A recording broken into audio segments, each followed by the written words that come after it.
Point of sale MSME ಅಂತ ಕರಿತೀವಿ. ಅಂದ್ರೆ ಮೈಕ್ರೋ ಸ್ಮಾಲ್ ಮೀಡಿಯಂ ಎಂಟರ್ಪ್ರೈಸಸ್ ಅವರು ಬಿಲ್ ಅನ್ನ ಹೇಗ್ ಹಾಕ್ತಾರೆ ಅಂತ. ಹಾಗಾದ್ರೆ ಯಾರು ಮೀಡಿಯಂ ಮತ್ತೆ ಸ್ಮಾಲ್ ಎಂಟರ್ಪ್ರೈಸಸ್ ಅಂತ ಯಾರನ್ನ ಕರೀತಾರೆ ಅಂದ್ರೆ, ನೀವು ಫ್ಲಿಪ್ಕಾರ್ಟ್, ಅಮೆಝಾನ್, ಮೀಶೋ ಈ ತರ ನೀವು ಅಜಿಯೋ ಇದ್ರಲ್ಲೆಲ್ಲ ಆಪ್ ಗಳ ಮೂಲಕ ನೀವು ಪರ್ಚೇಸಿಂಗ್ ಮಾಡ್ತಿರಲ್ಲ, ಅವ್ರನ್ನ ಕರಿತೀವಿ. ಸೊ ಅವ್ರು ಇದ್ರಲ್ಲಿ ಇನ್ನೊಂದು HSN ಕೋಡ್ ಅಂತ ಬರುತ್ತೆ, ಹಾರ್ಮೋನೈಸ್ ಸೆಕ್ಯೂರಿಟಿ ನ್ಯೂ ಕಲ್ಚರ್ ಅಂತ ಬರುತ್ತೆ. ಅದರಲ್ಲಿ ಅವರ ಒಂದು ಲೈಸೆನ್ಸ್ ನಂಬರ್ ಇರುತ್ತೆ. ಸೊ ಆ ನಂಬರ್ ಅನ್ನು ಆಧಾರವಾಗಿಟ್ಕೊಂಡು ನಾವ್ ಈ ಒಂದು ಬಿಲ್ ಅನ್ನ ಜನರೇಟ್ ಮಾಡ್ತೀವಿ. ಆಯ್ತಾ. ಇದು ಕೂಡ ಇ-ವೇ ಬಿಲ್ ಒಳಗಡೆ ಬರುವಂತದ್ದು. GST ಹೇಗೆ ಇ-ವೇ ಬಿಲ್ ಅಲ್ಲಿ ಇರುತ್ತೋ ಇದು ಕೂಡ ಇ-ವೇ ಬಿಲ್ ಅಲ್ಲಿ ಇರುತ್ತೆ. ಸೊ ಇದನ್ನ ಮಾಡ್ಬೇಕು ಅಂದ್ರೆ ಮೊದಲದಾಗಿ ನಾವು ಒಂದು ಕಂಪ್ನಿಯನ್ನ ಕ್ರಿಯೇಟ್ ಮಾಡ್ಕೊಂತೀವಿ. ಕಂಪನಿ ಕ್ರಿಯೇಟ್ ಮಾಡ್ಬೇಕಾದ್ರೆ F3 ಬಟನ್ ಅನ್ನ ಪ್ರೆಸ್ ಮಾಡಿದೀನಿ. ಕ್ರಿಯೇಟ್ ಕಂಪನಿಯನ್ನ ತಗೊಂತೀವಿ. ನೋಡಿ, ಯಾವುದೇ ಸೆಟ್ಟಿಂಗ್ಸ್ ಅನ್ನ ನೀವು ಪ್ರೈಮ್ ಅಲ್ಲಿ ಮಾಡ್ಬೇಕು ಅಂದ್ರೆ F11 ಅನ್ನ ಮಾಡಿದ್ರೆ ಕಂಪನಿ ಫ್ಯೂಚರ್ ಸೆಟ್ಟಿಂಗ್ಸ್ ಬರುತ್ತೆ. F12 ಅನ್ನ ಪ್ರೆಸ್ ಮಾಡಿದ್ರೆ ಕಂಪನಿ ಕಾನ್ಫಿಗರೇಷನ್ ಸೆಟ್ಟಿಂಗ್ಸ್ ಮಾಡುತ್ತೆ. ಅಂದ್ರೆ ಕೆಲವೊಂದು ಫ್ಯೂಚರ್ಸ್ ಅಲ್ಲಿ ಸೆಟ್ಟಿಂಗ್ಸ್ ಅಲೋ ಆಗಿದ್ರು ಕೂಡ ಕೆಲವೊಂದನ್ನ ಡಿಸೇಬಲ್ ಆಗಿರುತ್ತೆ. ಆವಾಗ ಡಿಸೇಬಲ್ ಆಗಿದ್ದಾಗ ಅದನ್ನ ಅನೇಬಲ್ ಮಾಡ್ಕೋಬೇಕು ಅಂದ್ರೆ ಕಾನ್ಫಿಗರೇಷನ್ ಅನ್ನ ಓಪನ್ ಮಾಡ್ಕೋಬೇಕು. ಸೊ ಈಗ ನಾನು ಏನ್ ಮಾಡ್ತಾ ಇದ್ದೀನಿ, ಮೊದಲನೇ ಕಂಪ್ನಿಯನ್ನ ಕ್ರಿಯೇಟ್ ಮಾಡ್ತಾ ಇದ್ದೀನಿ.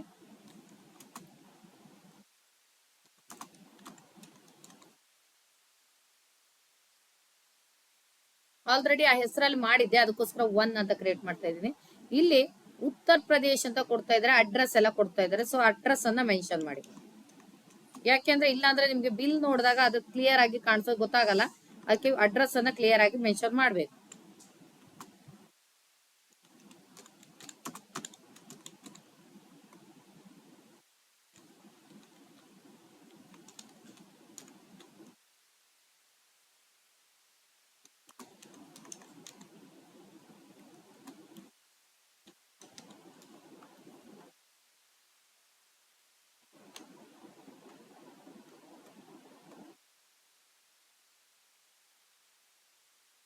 ಈಗ ನಾವು ಇದನ್ನ ಫ್ಯೂಚರ್ಸ್ ಅಂತ ಹೇಳ್ತೀವಿ. F11 ಫ್ಯೂಚರ್ ಸೆಟ್ಟಿಂಗ್ಸ್ ಅಂತ ಹೇಳ್ತೀವಿ. ಇದರಲ್ಲಿ ಕೆಲವೊಂದ್ಸತಿ ಇವೆಲ್ಲ ನೋವು ಆಗಿರುತ್ತೆ ಅಂತ ಸಂದರ್ಭದಲ್ಲಿ ಇದನ್ನ ಎಸ್ ಮಾಡ್ಕೋಬೇಕು. ಎಲ್ಲವನ್ನ ಕೂಡ ಎಸ್ ಮಾಡ್ಕೊಂಡು ಚೆಕ್ ಮಾಡ್ಕೋಬೇಕು. ಸೊ ಇದ್ರಲ್ಲಿ ನನಗೆ GST ಇದೆ. ಸೊ ಆ ಒಂದು ಟ್ರಾನ್ಸಾಕ್ಷನ್ ಗೆ ನನಗೆ GST ಬೇಕಾಗಿರೋದ್ರಿಂದ enable and service tax GST ಇದನ್ನ ಎಸ್ ಮಾಡ್ಕೊಂತೀನಿ. ಎಸ್ ಮಾಡ್ಕೊಂಡು ಮೊದಲು ನೋಡ್ಬೇಕು ಸ್ಟೇಟ್ ಯಾವ್ದು ಹಾಕಿದೀವಿ ಅಂತ. ಕಂಪನಿ ಸ್ಟೇಟ್ ಅನ್ನ ಕರೆಕ್ಟ್ ಆಗಿದೆಯಾ ನೋಡ್ಬೇಕು.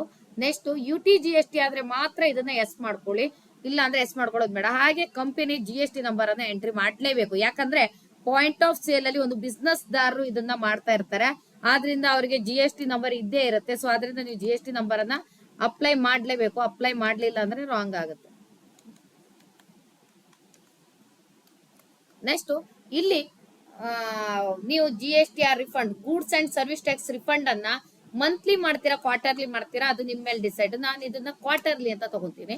ಸೊ ನೆಕ್ಸ್ಟ್ ಯೂಸರ್ ನೇಮ್, ಯಾರು GST ಹೋಲ್ಡರ್ ಇರ್ತಾರೆ ಅವ್ರ ಹೆಸರನ್ನ ನೀವು ಎಂಟ್ರಿ ಮಾಡಬೇಕು. ಇದರಲ್ಲಿ ನೀವು ಮೇಡ್ ಫಾರ್ ಫಿಲ್ಲಿಂಗ್ ಅಂತ ಇದೆ, ಮೋಡ್ ಫಾರ್ ಫಿಲ್ಲಿಂಗ್ ಅಂತ. ಯಾವ ಮೋಡ್ ಅಲ್ಲಿ ಬೇಕಾದ್ರೂ ನೀವು ಫಿಲ್ ಮಾಡ್ಬೋದು. ನೀವು DSC ಅಂತ ಹಾಕ್ತೀನಿ. ಅದು ಹಾಕಿದ್ರು ಹಾಕ್ಬೋದು, ಹಾಕದೇ ಇದ್ರು ಓಕೆ. ಇ-ವೇ ಬಿಲ್ ಅಪ್ಲಿಕೇಬಲ್ ಆಗಿ ಕೇಳುತ್ತೆ, ಇನ್ವಾಯ್ಸ್ ಬಿಲ್ ಅಪ್ಲಿಕೇಬಲ್. ಆಯ್ತಾ. ನೆಕ್ಸ್ಟ್ ಪ್ಲೇಸ್, ಎಲ್ಲಿಂದ ನಾನು ತಗೊಂಡಿದ್ದೀನಿ ಅಂದ್ರೆ ಉತ್ತರ ಪ್ರದೇಶ, ಆದ್ರಿಂದ ನಾನು ಇಲ್ಲಿ ಉತ್ತರ ಪ್ರದೇಶ ಅಂತ ಕೊಡ್ತಾ ಇದ್ದೀನಿ. ನೆಕ್ಸ್ಟ್ ಇಲ್ಲಿ ಇ-ವೇ ಬಿಲ್ ಅಪ್ಲಿಕೇಬಲ್ ಆಗಿ ಕೇಳುತ್ತೆ, ಎಸ್ ಎಸ್. ಆಯ್ತಾ, ಸೇವ್ ಮಾಡ್ಕೊಳ್ಳಿ. ಸೇವ್ ಆಗೋ ಮುಂಚೆ ಒಮ್ಮೆ ನೀವು ಚೆಕ್ ಮಾಡ್ಬೇಕು. ಇದನ್ನ ಚೆಕ್ ಮಾಡ್ಬೇಕಾದ್ರೆ F12 ಬಟನ್ ಅನ್ನ ಪ್ರೆಸ್ ಮಾಡ್ಕೊಳ್ಳಿ. F12 ಬಟನ್ ಅಲ್ಲಿ ನೋಡಿ ಶೋ ಮೋರ್ ಇದು ಆಫ್ ಆಗಿರುತ್ತೆ. ನಾನು ಇದು ಆನ್ ಅಲ್ಲಿ ಇಟ್ಟಿರೋಕ್ ಹೋಗಿ ಆನ್ ಅಲ್ಲಿ ಇದೆ, ಇದು ಆಫ್ ಆಗಿರುತ್ತೆ. ಇದನ್ನ ಆನ್ ಮಾಡ್ಕೊಳ್ಳಿ. ನೆಕ್ಸ್ಟ್ ನಮ್ಗೆ HSN ಕೋಡ್ ಆಕ್ಟಿವೇಟ್ ಗೆ ಬೇಕು. ಇದನ್ನ HSN ಕೋಡ್ ಆಕ್ಟಿವೇಟ್ ತಗೊಳ್ಳಿ. ನೆಕ್ಸ್ಟ್ ಇಲ್ಲಿ ಬ್ರೇಕಪ್ ಟ್ಯಾಕ್ಸ್ ರೇಟ್ ಅನ್ನೋದು ಡಿಫ್ರೆಂಟ್ ಟ್ಯಾಕ್ಸ್ ರೇಟ್ ಇದ್ದಾಗ ಇದನ್ನ ನೀವು ಎಸ್ ತಗೋಬೇಕಾಗತ್ತೆ. ಸೆಸ್ ಇಲ್ಲ, ಮ್ಯಾನುಫ್ಯಾಕ್ಚರಿಂಗ್ ಕಂಪನಿಯವರು ಹಾಕಿರುವಂತ ರೇಟ್ ಅಲ್ಲ ಇದು, ಆದ್ರಿಂದ ಇದನ್ನ ನೀವು ಸೆಸ್ ಬೇಕಾಗಿಲ್ಲ. ರಿವರ್ಸ್ ಬೇಡ, ಇನ್ಪುಟ್ ಕ್ರೆಡಿಟ್ ಇವೆಲ್ಲ ಬೇಡ. ಸೊ ನೆಕ್ಸ್ಟ್ ನೀವು GST ರೇಟ್ ಡೀಟೇಲ್ಸ್ ಟ್ರಾನ್ಸಾಕ್ಷನ್ ಮಾಡುವಾಗ GST ರೇಟ್ ಡೀಟೇಲ್ಸ್ ಬರ್ಬೇಕಾ ಕೇಳುತ್ತೆ, ಎಸ್ ಅಂತ ತಗೊಳ್ಳಿ. ನೆಕ್ಸ್ಟ್ HSN ಕೋಡ್ ಅನ್ನ ಎಂಟ್ರಿ ಮಾಡ್ಲಿಕ್ಕೆ ಬರ್ಬೇಕಾ ಕೇಳುತ್ತೆ, ಅದನ್ನು ತಗೊಳ್ಳಿ. ನೆಕ್ಸ್ಟ್ ಕ್ಯಾಲ್ಕುಲೇಷನ್ GST ಅನ್ನ ಕ್ಯಾಲ್ಕುಲೇಷನ್ ಮಾಡಿ ಆಟೋಮೆಟಿಕ್ ಇನ್ನೊಂದು ಕಾಲಮ್ ಅನ್ನ ಕೊಡ್ಬೇಕಾ ಕೇಳುತ್ತೆ. ಈಗ ನಾನು ನಿಮ್ಗೊಂದು ಕಾಲಮ್ ಅನ್ನ ಕೊಟ್ಟು ತೋರಿಸಿ, ಅದೇ ರೀತಿಯಾಗಿ ಇಲ್ಲಿ ಒಂದು ಕಾಲಮ್ ಬರುತ್ತೆ. Next different tax values rate ಬೇಡ. ನೆಕ್ಸ್ಟ್ ಮ್ಯಾನ್ಯುವಲ್ ಇವ್ ಯಾವ್ದು ಕೂಡ ಎಸ್ ಆಗೋದು ಬೇಡ. ನೆಕ್ಸ್ಟ್ ಇಲ್ಲಿ ಸ್ಪೆಸಿಫೈಡ್ ಡೀಟೇಲ್ಸ್ ಇಯರ್ ಅನ್ನ ತಗೋಬೇಕು, ಯಾಕಂದ್ರೆ ಇದು ಆಕ್ಟಿವೇಟ್ ಆಗ್ಬೇಕು. ಇಲ್ಲಿಯೂ ಕೂಡ ಸ್ಪೆಸಿಫೈಡ್ ಡೀಟೇಲ್ಸ್ ಇಯರ್ GST ಅಲ್ಲಿಯೂ ಕೂಡ. ನೆಕ್ಸ್ಟ್ ಇಲ್ಲಿ ನೀವು ಎಕ್ಸ್ಟೆನ್ಷನ್ ಲಿಮಿಟ್ ಅನ್ನ ಹಾಕೊಳ್ಳಿ ದೇರ್ ಶೋಲ್ಡರ್ ಮೀಟ್ ಅನ್ನ.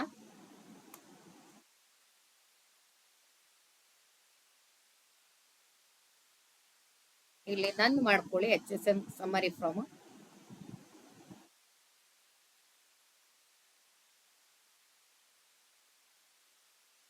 ಕಾಲ್ ರಿಟರ್ನ್. ಈಗ ಸೇವ್ ಮಾಡಿ.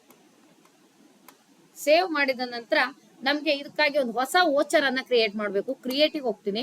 ಕ್ರಿಯೇಟ್ ಅಲ್ಲಿ ವೋಚರ್ ಟೈಪ್ಸ್ ಹೋಗ್ತೀನಿ. ಟ್ಯಾಕ್ಸ್ ಇನ್ವಾಯ್ಸ್ ಬಿಲ್ ಅನ್ನ ತಗೊಳ್ತಾ ಇದ್ದೀನಿ.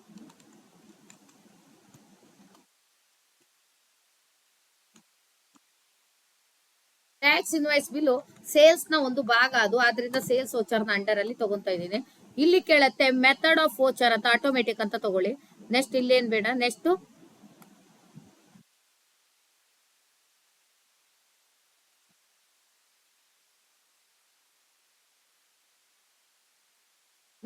Printer after saving yes. ಇಲ್ಲಿ ಪಾಯಿಂಟ್ ಆಫ್ ಸೇಲ್ ಇನ್ವಾಯ್ಸಿಂಗ್ ಇಲ್ಲಿ ತಗೊಳ್ಳಿ ಎಸ್ ಅಂತ. ನೆಕ್ಸ್ಟ್ ಇಲ್ಲಿ ಏನನ್ನ ತಗೋಬೇಕಂದ್ರೆ ವಿಸಿಟ್ ಅಗೇನ್ ಅಥವಾ ವೆಲ್ಕಮ್ ಅಂತೆಲ್ಲ ತಗೊಂತೀರಲ್ಲ, ಅದನ್ನ ಇಲ್ಲಿ ತಗೋಬೇಕು ನೀವು. ನಾನು ವೆಲ್ಕಮ್ ವಿಸಿಟ್ ಅಗೇನ್ ಅಂತ ತಗೊಂತೀನಿ. ಇಲ್ಲಲ್ಲಿ ಇದನ್ನ ಹಾಕಿರ್ತಾರೆ. ನೆಕ್ಸ್ಟ್ ಇಲ್ಲಿ ನಾನು ಏನಾದ್ರೂ ಒಂದು ಆಫರ್ ಕೊಟ್ಟಿದ್ರೆ ಆಫರ್ ಅನ್ನ ಮೆನ್ಷನ್ ಮಾಡ್ಲಿಕ್ಕೆ ಇರುವಂತ ಡಿಫಾಲ್ಟ್ ಟೈಟಲ್ ಪಾಯಿಂಟ್ ಅಲ್ಲಿ ನಾನು purchase your purchase in my website 30% discount ಅಂತ ಕೊಡ್ತೀನಿ. ನೀವೇನನ್ ಬೇಕಾದ್ರೂ ಹಾಕೋಬಹುದು. Purchase your purchase in my website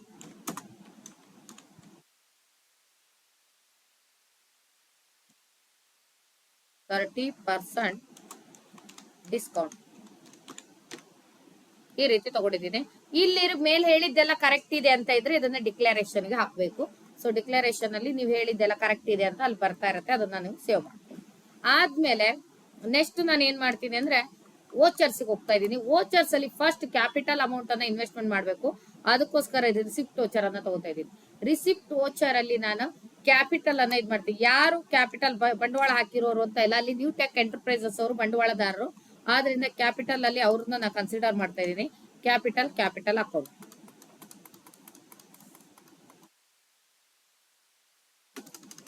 ನೀವೊಂದು ಲಂಸಮ್ ಅಮೌಂಟ್ ಅನ್ನ ಮೆನ್ಷನ್ ಮಾಡಿ ಎಷ್ಟಾದ್ರೂ. ನೆಕ್ಸ್ಟ್ ನಿಮ್ಗೆ ಇಂಟರ್ ಸ್ಟೇಟ್ ಸೇಲ್ ಅಂತ ಇದೆ. ಇಂಟ್ರಾ ಮತ್ತೆ ಇಂಟರ್ ಅಂತ ಇದೆ. ಇಂಟರ್ ಸ್ಟೇಟ್ ಅಂದಾಗ ವಿತ್ ಇನ್ ಸ್ಟೇಟ್ ಒಳಗಡೆ ಟ್ರಾನ್ಸಾಕ್ಷನ್ ಆಗ್ತಾ ಇದೆ ಅಂತ. ಇಂಟ್ರಾ ಅಂದ್ರೆ ಅದರ್ ಸ್ಟೇಟ್ ಜೊತೆ ಟ್ರಾನ್ಸಾಕ್ಷನ್ ಆಗ್ತಾ ಇದೆ ಅಂತ. ಸೊ ಇಲ್ಲಿ Newtech enterprises receive on order. Newtech enterprises ಅವರು ಒಂದು ಆರ್ಡರ್ ಅನ್ನ ರಿಸೀವ್ ಮಾಡ್ಕೊಂಡಿದ್ದಾರೆ. ಆರ್ಡರ್ ನಂಬರ್ ಅನ್ನ ಹಾಕಿದ್ದಾರೆ ಫ್ರಮ್ ಫ್ಲಿಪ್ಕಾರ್ಟ್ ಇಂದ. 1 pieces of mobile phones ₹8,999 pieces per pieces and back cover 120 per pieces. Shipping charges 79 on this order. Charge GST mobile number 12%. HSN code ಅನ್ನ entry ಮಾಡಿದ್ದಾರೆ. ಹಾಗೆ GST ಬ್ಯಾಕ್ ಕವರ್ ಅನ್ನ ಹಾಕಿ ಇದ್ ಮಾಡಿದ್ದಾರೆ. ಸೊ ನೆಕ್ಸ್ಟ್ ನಾನು ಏನ್ ಮಾಡ್ಬೇಕು ಅಂದ್ರೆ ಟ್ಯಾಕ್ಸ್ ಇನ್ವಾಯ್ಸ್ ಬಿಲ್ ಅನ್ನ ತಗೋಬೇಕು. ಟ್ಯಾಕ್ಸ್ ಇನ್ವಾಯ್ಸ್ ಬಿಲ್ ಅನ್ನ ತಗೋಬೇಕು ಅಂದ್ರೆ F8 ಸೇಲ್ಸ್ ವೋಚರ್ ಅನ್ನ ತಗೊಂಡಿದ್ದೀನಿ. ಟ್ಯಾಕ್ಸ್ ಇನ್ವಾಯ್ಸ್ ಬಿಲ್ ಇಲ್ಲಿ ಪಾರ್ಟಿ ನೇಮ್ ಕನ್ಸಿಡರ್ ಇಲ್ಲ. ಸೊ ಯಾರು ಬೈಯರ್ ಅಂತ ಇದೆ, ಬೈಯರ್ ರಿಪೋರ್ಟ್ ಅನ್ನ ಹಾಕ್ಬೇಕು. ಪಾರ್ಟಿ ನೇಮ್ ಅಲ್ಲ ಅದು. ಪಾರ್ಟಿ ನೇಮ್ ಅಂದ್ರೆ ನಾವ್ ಯಾರಿಂದ ತಗೊಂಡ್ವಿ ಅಂತ. ನಾವು ಪಾರ್ಟಿ ನೇಮ್ ಅಲ್ಲ, ನಾವ್ ಯಾರಿಗೆ ಇದ್ ಮಾಡ್ತಾ ಇದೀವಿ, ಸೇಲ್ಸ್ ಮಾಡ್ತಾ ಇದೀವಿ ಅನ್ನೋದು ಎಂಟ್ರಿ ಕೊಡ್ಬೇಕು. ಅದಕ್ಕೆ ಇಲ್ಲಿ ನಾನು ಬೈಯರ್ ರಿಪೋರ್ಟ್ಸ್ ಅನ್ನ ತಗೊಂತಾ ಇದ್ದೀನಿ. ಬೈಯರ್ ರಿಪೋರ್ಟ್ಸ್ ಅಲ್ಲಿ ತಗೋಬೇಕು ನಾನು ರಾಹುಲ್ ಕುಮಾರ್ ಅನ್ನ.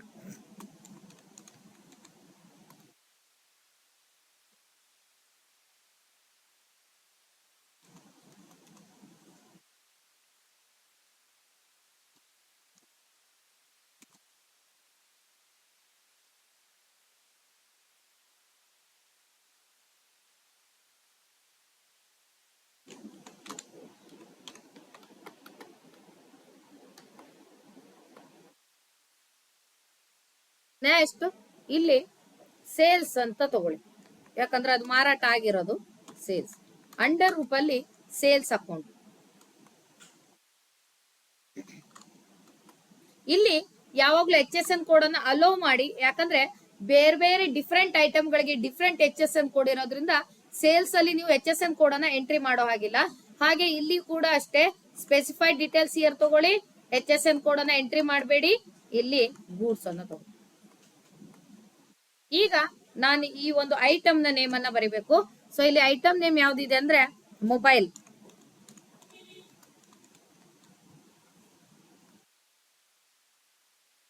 ಇದು ಎಲೆಕ್ಟ್ರಾನಿಕ್ ಗೆ ಸಂಬಂಧಿಸಿದ ಐಟಮ್ ಇಂದ ಎಲೆಕ್ಟ್ರಾನಿಕ್ಸ್ ಅಂತ ನಾ ಗ್ರೂಪ್ಸ್ ಅಲ್ಲಿ ತಗೊಂತಾ ಇದ್ದೀನಿ. ಎಲೆಕ್ಟ್ರಾನಿಕ್ಸ್ ಅಂತ ತಗೊಂಡು should quantities be added, quantity rate of apply ಆಗ್ಬೇಕು ಅಂತ ತಗೊಂತಾ ಇದ್ದೀನಿ. ಇಲ್ಲಿ ಸ್ಪೆಸಿಫೈಡ್ ಡೀಟೇಲ್ಸ್ ಇಯರ್ ಅನ್ನ ತಗೊಂಡು ಯಾವುದೇ HSN ಕೋಡ್ ಅನ್ನ ಅಲೋ ಮಾಡಿರೋದಿಲ್ಲ. ಇಲ್ಲಿಯೂ ಕೂಡ ಹಾಗೆ GST ಅನ್ನ ಅಲೋ ಮಾಡ್ಕೊಂಡು ಹೋಗ್ತೀನಿ. ನೆಕ್ಸ್ಟ್ ಇದನ್ನ ಯಾವ ರೀತಿ ಮೆಜರ್ ಮಾಡ್ತಾರೆ, ಸೆಟ್, ಪೀಸಸ್ ಈ ತರ ಹೇಳ್ತೀವಿ ನಾವು. ಪೀಸಸ್ ಅಲ್ಲಿ ತಗೊಂತಾ ಇದೀವಿ. ಸೆಟ್ ಅಂತ ಕೂಡ ತಗೋಬಹುದು, ಪೀಸಸ್ ಅಂತ ಕೂಡ ತಗೋಬಹುದು. ನೆಕ್ಸ್ಟ್ ಇಲ್ಲಿ ಸ್ಪೆಸಿಫೈಡ್ ಡೀಟೇಲ್ಸ್ ಇಯರ್ HSN ಕೋಡ್. ಮೊಬೈಲ್ ನ HSN ಕೋಡ್ ಅನ್ನ ನಾನು ಇಲ್ಲಿ ಎಂಟ್ರಿ ಮಾಡ್ತಾ ಇದ್ದೀನಿ. 851717 ಅಂತ ಎಂಟ್ರಿ ಮಾಡಿ. GST ನಂಬರ್ ಅನ್ನ ಎಂಟ್ರಿ ಮಾಡ್ತಾ ಇದ್ದೀನಿ. GST ಪರ್ಸೆಂಟೇಜ್ ಬಂದು 12%.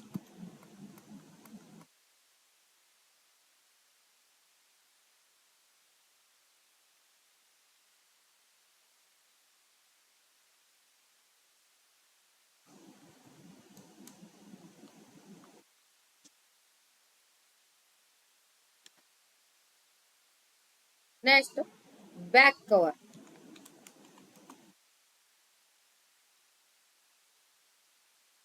ಬ್ಯಾಕ್ ಕವರ್ ಇದನ್ನ ಪ್ಲಾಸ್ಟಿಕ್ ಅಂತ ತಗೊಳ್ಳಿ. ನೀವೇನು ಹಾಕೋಬಹುದಿಲ್ಲ, ಎಲೆಕ್ಟ್ರಾನಿಕ್ಸ್ ಹಾಕಿದ್ರು ಹಾಕ್ಬೋದು, ಏನ್ ತೊಂದರೆ ಇಲ್ಲ. ಇದ್ರಲ್ಲಿ ಮೆಟಲ್ ಅಲ್ಲಿಯೂ ಬರುತ್ತೆ, ಮೆಟಲ್ ಅಂತ ಕೂಡ ತಗೋಬಹುದು.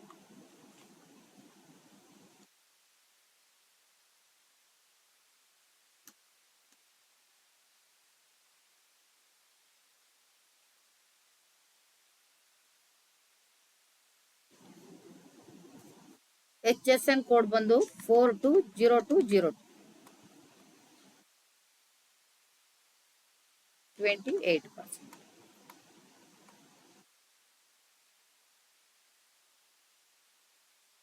₹120.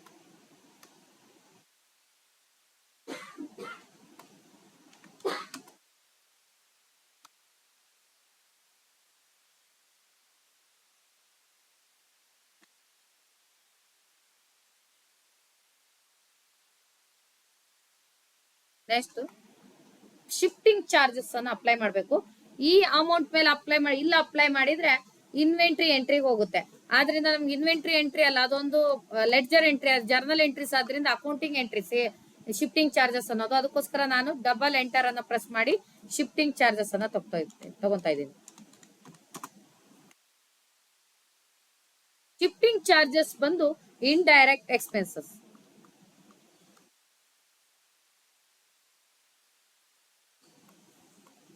ಇದು ಸರ್ವಿಸ್ ಮೇಲೆ ನಾವು ಕೊಡುವಂತದ್ದು, ಅದರಿಂದ ಇಲ್ಲಿ ಗೂಡ್ಸ್ ಅಂತ ತಗೊಳಗಿಲ್ಲ, ಸರ್ವಿಸ್ ಚಾರ್ಜ್. ನೆಕ್ಸ್ಟ್ ಇಲ್ಲಿ ನೀವು ಡೈರೆಕ್ಟ್ ಆಗಿ ಇಲ್ಲಿ ನಾಟ್ ಅಪ್ಲಿಕೇಬಲ್ ಫಸ್ಟ್ ಕೊಡಿ, ಆಮೇಲೆ ಕೆಳಗ್ ಬನ್ನಿ. ಇಲ್ಲಿ ಬಂದ ತಕ್ಷಣ credit card or debit card ಅಂತ ಹೇಳುತ್ತೆ. ನಾನು ಇಲ್ಲಿ ಕ್ರೆಡಿಟ್ ಕಾರ್ಡ್ ತಗೊಂತೀನಿ ಅಥವಾ ಡೆಬಿಟ್ ಕಾರ್ಡ್, ನೀವು ಯಾವ್ದು ತಗೊಂತೀರೋ ಅದನ್ನ ತಗೊಳ್ಳಿ. ನಾನು ಡೆಬಿಟ್ ಕಾರ್ಡ್ ಅನ್ನು ಹಾಕ್ತೀನಿ. ಡೆಬಿಟ್ ಕಾರ್ಡ್ ಬಂದು ಬ್ಯಾಂಕ್ ಅಕೌಂಟ್ಸ್ ಇದ ಒಂದು ಇದಲ್ವಾ ಸಂಬಂಧ ಇರೋದಂಥದ್ದು, ಅದಕ್ಕೋಸ್ಕರ ಇಲ್ಲ. ಅಕೌಂಟ್ ನಂಬರ್ ಅನ್ನ ಮೆನ್ಷನ್ ಮಾಡ್ಲೇಬೇಕು ಕಂಪಲ್ಸರಿ. ಇಲ್ಲಿ ಅಕೌಂಟ್ ನಂಬರ್ ಅನ್ನ ಎಲ್ಲ ಮೆನ್ಷನ್ ಮಾಡ್ಬೇಕು. ನಾನು ಇದನ್ನ ಮುಂದಕ್ಕೆ ಕಾನ್ಫಿಗರೇಷನ್ ಅನ್ನು ಮುಂದಕ್ಕೆ ತಗೊಂಡು ಹೋಗ್ತೀನಿ, ನೀವು ಇಲ್ಲಿ ಅಪ್ಲೈ ಮಾಡ್ಬೇಕು. ನೆಕ್ಸ್ಟ್ ಅಮೌಂಟ್ ಅನ್ನ ಅದೇ ತಗೊಳತ್ತೆ, ಕಾರ್ಡ್ ನಂಬರ್ ಅನ್ನ ಮೆನ್ಷನ್ ಮಾಡಿ. ನೆಕ್ಸ್ಟ್ ಸ್ವಲ್ಪ ಬ್ಯಾಕ್ ಹೋಗಿ ಇಲ್ಲಿ ಕ್ರಿಯೇಟ್ ಕೊಟ್ಟು ಫ್ಲಿಪ್ಕಾರ್ಟ್ ಅಂತ ತಗೊಳ್ಳಿ.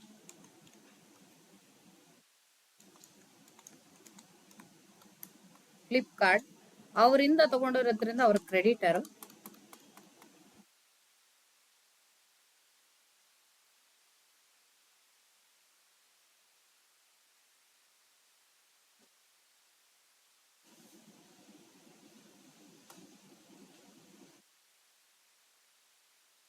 ನ್ಯಾರೇಷನ್ ಇದ್ರೆ ನ್ಯಾರೇಷನ್ ಅನ್ನ ಇಲ್ಲಿ ಮೆನ್ಷನ್ ಮಾಡಿ. ಬಿಲ್ ಅನ್ನ ಶೋ ಮಾಡ್ತಾ ಇದ್ದೀನಿ.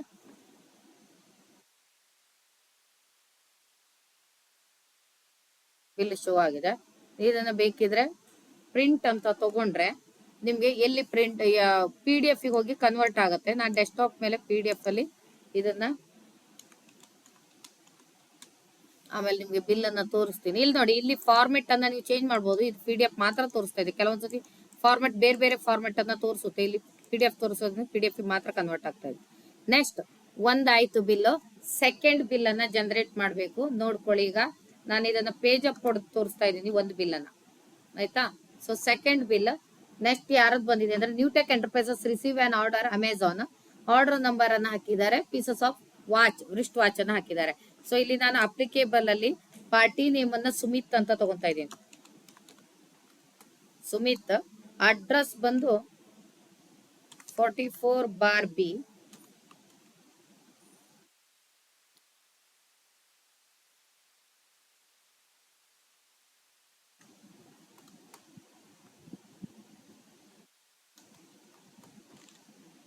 ಓಂ Vihar.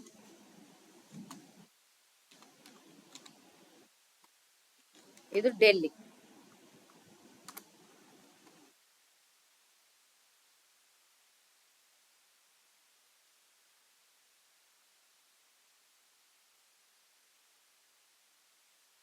Wrist watch electronics pieces. ಇಲ್ಲಿ ಸ್ಪೆಸಿಫೈಡ್ ಡೀಟೇಲ್ಸ್ ಇಯರ್. HSN ಕೋಡ್ ಬಂದು 910202. ನೆಕ್ಸ್ಟ್ ಇಲ್ಲಿ ಸ್ಪೆಸಿಫೈಡ್ ಡೀಟೇಲ್ಸ್ ಇಯರ್. ಟ್ಯಾಕ್ಸೇಬಲ್ 18%. ಒಂದು ರಿಸ್ಟ್ ವಾಚಿನ ಬೆಲೆ 1449. Specified details year. ಟ್ಯಾಕ್ಸೇಬಲ್ 18% ಅನ್ನ ಲೆಸ್ ಮಾಡಬೇಕು, ಆ್ಯಡ್ ಮಾಡಬೇಕು. ಸ್ಪೆಸಿಫೈಡ್ ಡೀಟೇಲ್ಸ್ ಇಯರ್. HSN code 910202. Next shipping charges. ಇಲ್ಲಿಯೂ ಕೂಡ ಶಿಪ್ಪಿಂಗ್ ಚಾರ್ಜಸ್ ಬಂದು 79 ರೂಪೀಸ್.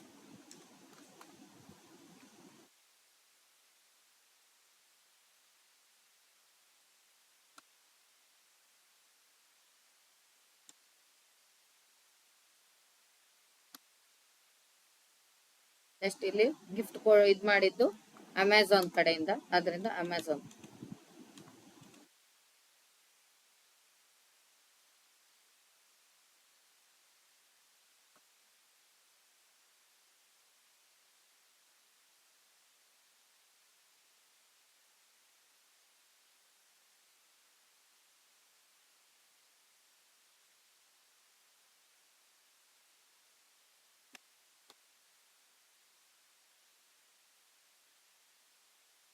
ಆಯ್ತು. ಈಗ ಇಲ್ಲಿ ನೀವು ಬಿಲ್ ಅನ್ನ ನೋಡ್ಬೇಕಂದ್ರೆ display more reports, statutory reports,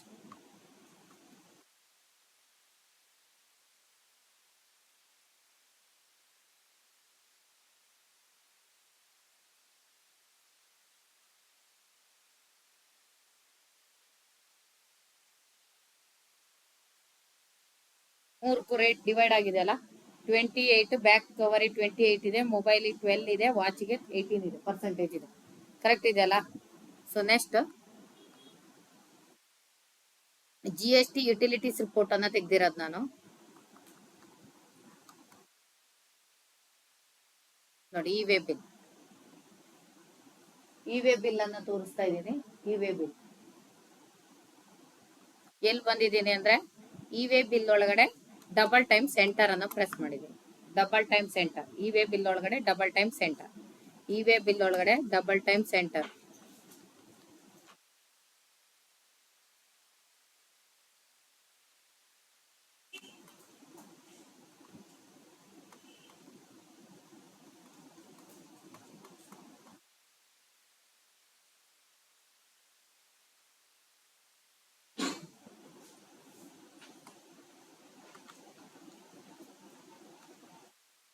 ಇಲ್ಲಿ ತೋರಿಸ್ತಾ ಇದೆ ನೋಡಿ.